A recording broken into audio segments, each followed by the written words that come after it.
After a lifetime in the ballroom dance industry, I have seen many changes in the world of ballroom competition. So for starters, the scrutineering system. Guys, back in the dark ages, we literally had a scrutineer with a piece of paper and a calculator. All these pieces of paper were turned in my hand. I'm calculating the callbacks, going through the rules visually, manually to figure out who actually won, if there was any sort of close competition. And obviously this was prone to human error. Real life story. The second time I ever competed at the championship level, I was thrilled to make the final, thrilled to place second at that comp. I think it was a regionals. Anyway, afterwards, you could go look at the actual score sheets. They would just tape them up on a board. And we calculated the remarks and we had won. And they awarded it to the wrong couple. I know this was not a political thing. I still know this scrutineer. It was not like a favorites thing. It was just truly an error, a mistake. But at that point, it's remember, if you were actually the winner of Miss America, but then they announced and gave the crown to someone else. Well, okay, what do I do? Look like a jerk and take it away from them? Do they call the person back up there? Do I embarrass the scrutineer or the officials? Do I make enemies with this couple? So we never said a word.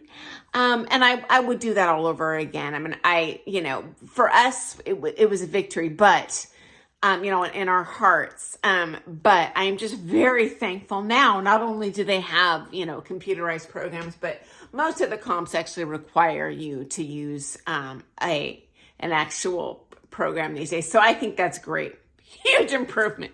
Okay. Number two. Over time, there's been quite a revolution in the costuming. So again, back in the dark ages, and oh my gosh, guys, the tail suits were the worst. They were straight up made of wool, like old school, how they probably made them 100 years ago. And these poor people wearing these things were just literally sweat dripping out of their arms. Very difficult to athletically perform your best when you're wearing restrictive fabrics. And the ladies have always had more freedom in that fabrics. But I would say over time, the technology has grown even more to where it's truly athletic wear, glamorous athletic wear. And certainly for the more mature crowd, I would say athletically friendly shapewear. I heard, in the olden days, the older ladies complaining about how their, I don't know what you call it, girdle or something would cut into their skin, and it was so hard to move and they couldn't breathe. And we're very blessed this day and age to have, some advances in that textile industry to improve our dancing and complement it, and certainly not restrict it and make it harder. Okay. Number three, I love the iPad callback system and the elimination rounds. So again, in the olden days, they would just play the music for the set amount of time and they turn it off. And they might get a thumbs up or something, or there'd be a person, usually a kid, running around getting the pieces of paper from the judges. But frankly, guys, the judges, there was, in my opinion, more pressure to decide the final marks before you'd actually decided in your head, because no one wants to be the last jerk out there when everyone's been dancing 2 minutes still deciding your marks. And with the iPad system, when you judge, it's like a little pad and you just tick who you want to call back, and it then when you're done, you send it and it just magically goes up to the dais and they do what they do with it. So it's not obvious, if there is a holdup, A, who is holding, the panel back from the final decision. And B, I think it's much more fair because if someone's judging you and it's really close, I would rather have them really have an opportunity to study, and give truly fair marks that are not just based on, I'm desperate to get this in, I got to press a number send. So anyway, I love that. Okay. Number 4, I love online entries. Okay, guys, it used to be a real pain in the butt. You would get these big, giant, fat packets. Guys, there was a time most of the comps didn't have websites. All of them. And so they would send this big paper packet out to the studios and huge packets going out to each student. You had to manually send these in, snail mail it in with your check, pray that they got it, because there is no online confirmation like there is now. I love the online confirmation because often you can even go into the comp in advance and see who else has entered your category. It's just one less variable you as the competitor have to deal with. Anytime you add something that's unexpected, it increases the stress at the comp, and then your dancing, conversely, goes down. So I love that you can really plan for the competition. Oh, I'm uncontested. Let's go about it a certain way. Oh, I've been up against that couple before. I know what their strengths are. I know what I need to work on my lessons for the next month. I love that. Okay, next up.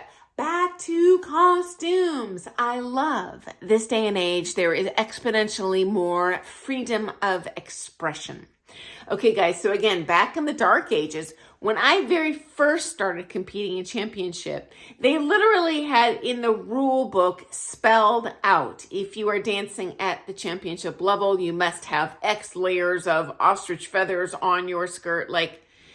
Correct me if I'm wrong, guys, but this is how I remember it. And I bought my costume according to these regs. But this day and age, we have so much more freedom. And I love that you could go with chiffon or a firmer fabric or, feathers, no feathers. I love the artistic freedom. I feel that enables the dancers to best show off their dancing and stand out on the floor. Now, certainly in the syllabus, costumes are not allowed for the amateurs, and I think that's totally fair because the costumes, in my opinion, do make a difference. And there's so many things going wrong when you look at a syllabus round, like just basic timing or heels and toes. I wouldn't want to be distracted by a bunch of costumes. However, when you do get to the open levels and everyone's dancing correctly, it really is about aesthetics. And so, for example, if there's a certain cut of gown that looks hideous on one person's body type and they're forced to wear it, I personally feel that unfairly held some people back from placing in a way that the dancing would, alone would show them off the best. So I love that freedom. Okay, guys. Okay, next change I've seen, massive increase in production value. So back in the old ages, the only comp I remember having even really special effects lighting other than, maybe Snowball Classic in Vancouver, BC, because that was televised. But it was just a ballroom with some chandeliers in a hotel. And certainly, similar to this day and age, the USA Dance Comps, they could have been in a gym. It really didn't matter. We're dancers. We didn't care. However, I do feel in terms of making the event feel glamorous, making it appealing to people coming into dance sport. We as human beings are very visual. So similar to how, I don't like all what I call the flash and trash on Dancing with the Stars with smoke and backup dancers. But you know what? That draws people into dance sport. And that is a good thing because it is extremely healthy, fun activity. And it's more joyful the more people that we, are able to attract to it. So they can try it, okay? Okay, next, number 7, back to the costumes. We never used to have online costume resell options. And so it's much easier, to resell your costumes, which is great when you're dumping thousands, especially at championship level. You're going to get at least one new costume per style per year. And so I love that you can resell them to recomp some of that money. And just as important, I don't think it's necessary to drop $10,000 on every costume. You can find some beautiful costumes that will be joyful for you to wear at substantial savings. I love that. That's just more money for us to become better dancers, okay?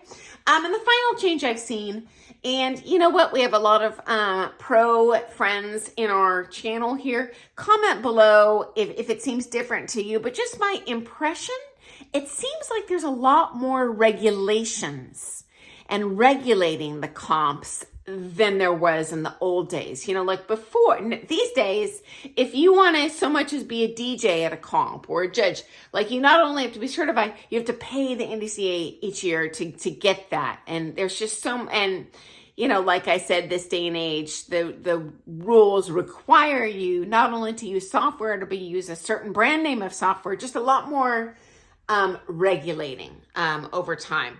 And, you know, if you have a different opinion, hey, share below, because I am just one person in the ballroom dance world, but I'd love to hear your stories too. So thanks for joining me today. If you like all things ballroom dance, hit that subscribe channel. I'll be back first thing in the morning with another ballroom dance topic. And guys, have a wonderful day. Happy dancing.